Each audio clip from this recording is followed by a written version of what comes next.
We are so blessed to be with you today, Highly Favored Church. Isa pong napakasaya at napakalaking pagkakataon na makabisita po sa inyo. Of course, with your very beautiful, sabi ko nga, Pastora Hermie, ba't pabata ka ng pabata? Pabata ako dito! Diba? Praise the Lord! Sama po sa inyong buhay. God is so good. Praise the Lord.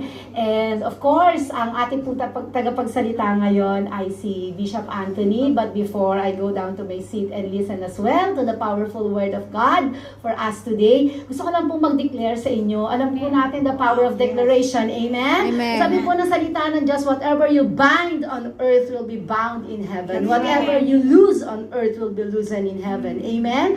Kaya po ngayong umagang ito ay declare sa lahat ng mga closed doors of opportunities upon your life be opened now in the mighty name of our Lord and Savior Jesus Christ. Amen. Sa lahat na nangangailangan ng kagalingan. Hallelujah. I declare in the mighty name of our Lord and Savior Jesus Christ, you are healed from the crown of your head to the sole of your feet. Hallelujah.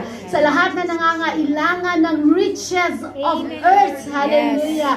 I declare unstoppable riches be upon you in the mighty name of our Lord and Savior Jesus Christ. Sa lahat na nangangailangan ng restoration when it comes to their relationship, to their family, I declare that restoration comes in the mighty name of our Lord and Savior Jesus Christ.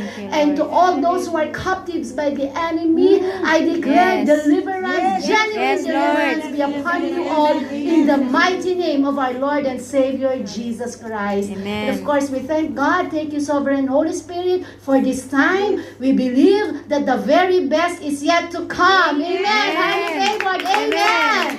Palakpakan natin ang ating Panginoon. Malakas na malakpak. Malakas na malakpak. Panginoon. Kaya naman po, from the bottom of our hearts, thank you so much for having us today. And of course, to our dear Pastora Hermie, maraming salamat po. So, Diyos po ang lahat ng papuri. Amen.